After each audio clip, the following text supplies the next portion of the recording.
Welcome to Frywall Fridays. Today I'm making kimchi, a Korean fermented cabbage dish. It's a staple of Korean food and it's become a staple in my house as well. You can often eat it as a condiment, but it's also a great key flavor you can add to a variety of different dishes. We've made fried eggs with kimchi. You can also make fried rice with kimchi, and it adds a wonderful kind of umami flavor, and also it has probiotics, which are really good for your gut. It takes a while to learn how to make kimchi. Ultimately, once you get the hang of it, it's pretty easy. But unless you have a grandma over your shoulder telling you little points of potential off-ramps to make mistakes, it's a little bit hard to get it the first time. I began with the recipe off the internet, and after about a dozen tweaks and trials, finally got it to where I think it's pretty good. Hopefully, I can get you on that trajectory a lot quicker. Let's get started. The recipe has three groups of ingredients. We have our vegetables, which are going to get cut and fermented. We have salt, which is going to make sure that the fermentation process stays healthy and that we don't get bad bacteria. And then we have our flavoring agents, which we will get to in a moment. But we're going to start by cutting up our vegetables. I'm going to start by cutting up the Napa cabbage, and I'm just going to slice through the whole thing, making cuts about an inch wide. And we're going to just put these into a bowl.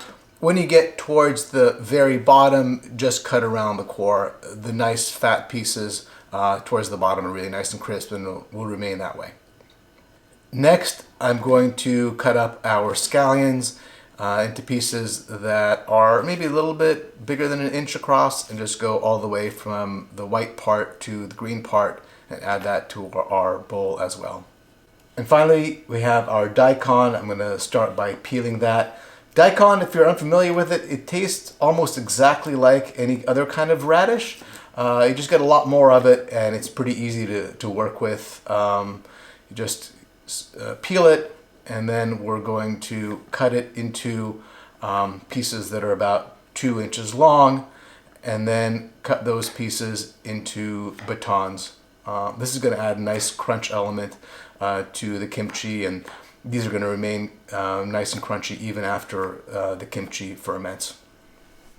So we have all our vegetables here. They're cut up, and you notice I'm wearing gloves. The reason is that we're ready to salt the vegetables, and this can be really brutal on your hands, especially if your hands are dry as mine are right now. So I highly recommend using gloves. If you don't have surgical gloves, kitchen gloves will do well. Will do just as well. Just make sure they're nice and clean. So we're going to add the salt. We have, for the quantity of vegetables we have quite a bit of salt. We have a total of about 4 pounds of vegetables, and there's about half a cup of salt. And we're going to work the salt into the cabbage and the other vegetables. And we're going to have some spillage onto the countertop. That's okay. I made sure the countertop was clean when I started, because I know that we're going to have to pick things up off the counter. You might ask, why didn't I use a bigger bowl? Reason one is I couldn't find one. And reason two is you'll see that once the salt really gets worked in here, the volume of the vegetables is going to reduce quite a bit, and this is going to end up being seeming like the right size bowl after all. I'm going to go ahead and put the rest of the salt on here.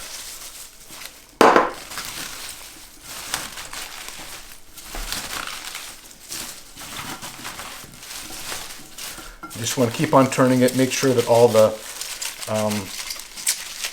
cabbage has been broken up so that salt gets into all the little areas. And then once all the salt is fully incorporated and coats everything, you're done. So I've been mixing it for about 3 or 4 minutes. The salt is nicely incorporated. Now I'm just going to add about half a cup of water, and that's just going to further help spread the salt around. I'm going to give that one final kind of turn, and this is going to sit now for about 2 hours.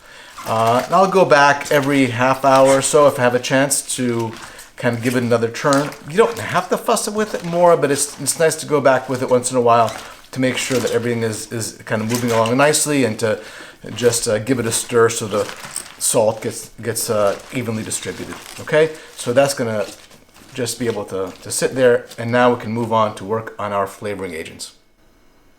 For For our flavorings, the most important ingredient is the gochugaru, or Korean hot pepper flakes. We have them here. If you can't find these, you can probably just use regular hot pepper flakes. These are nice because they have a nice earthy flavor without being too spicy. So for our 3 pounds of cabbage, about 3 tablespoons of gochugaru, this is very much to taste. I also have a tablespoon of fish sauce. If you don't want to use fish sauce or can't get it, I think you could do it without the fish sauce. I've also heard of people substituting in miso paste, but to my taste, this is pretty important. Next, I have just a teaspoon and a half of brown sugar. I put this in after tasting the cabbage. If the cabbage is very sweet, which it sometimes can be in the summertime, I don't add the sugar. If the cabbage is just kind of ordinary, I add a little bit of sugar. And then finally, we have 9 cloves of garlic and about a teaspoon and a half of ginger we're gonna grate up and add to this paste. And I'm gonna just add my garlic in here. And this is it. This is what's gonna flavor our kimchi. As you make kimchi several times, you may want to tweak this a little bit. I like mine a little bit on the garlicky side. I like the ginger to be in the background, but different people definitely have their different approaches. The spice also is something that you should feel very free to regulate. And I know that in different parts of Korea, the kimchi is more or less spicy. So don't feel that it has to be this spicy. It can be spicier, it can be less spicy. That's kind of entirely up to you. All right, at this point, we're just going to sterilize some jars. We're going to put the kimchi in, and we'll see in about 2 hours after the kimchi is done brining. The vegetables have been brining for about 2 hours, and it's time to rinse them. So we're going to fill up our bowl here with fresh cold water and start the rinsing process. Usually it takes about 2 or 3 passes to get this right. We're going to fill the water all the way to the top, move the vegetables around, and then dump them through a strainer or a colander, and do that one more time. And then after the second pass, I'm actually going to start tasting the vegetable. This is where grandma would be really helpful, to be over your shoulder to tell you when it tastes right. Essentially, you're going to want to keep on rinsing it until it's a little bit salty, more or less like a proper pickle, not an over-salted pickle. So let's just do this one more time. That second pass was not enough. So we're through the third rinse now. Give that another taste. Okay, that is perfect. We're ready to add the flavorings. So now I'll just go ahead and mix in those ingredients that we had prepared before: the garlic, the ginger, the fish sauce, and of course the pepper flakes, and get everything well incorporated. And also just add maybe 1/3 of a cup or so of water just to help everything along and make sure that everything gets coated properly.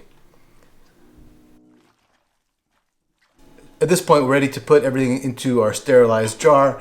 And as you're putting it into the jar, just keep it packed in tightly. You don't want too much air in the jar, because that promotes growth of bacteria that you don't want. And bacteria that you do want actually doesn't need too much air. So we're just going to keep on packing everything in, and when we get to the top, add any remaining liquid. You can see we have a little bit of the kimchi left over. That's okay. This is actually great when it's fresh as well. Once we have all the kimchi packed in, we're just going to put it on a plate, because it will bubble up and over occasionally from all the fermentation, and put a little plate on top. You don't have to seal it, because there will be off-gassing from the fermentation, and sealing it could actually cause the jar to explode and crack. At this point, you want to let it ferment for anywhere between 2 and 6 days, depending on how sour you like it, and you can actually taste it every day or so to see how it's coming along. That's it. You're going to find a million ways to love this. Enjoy.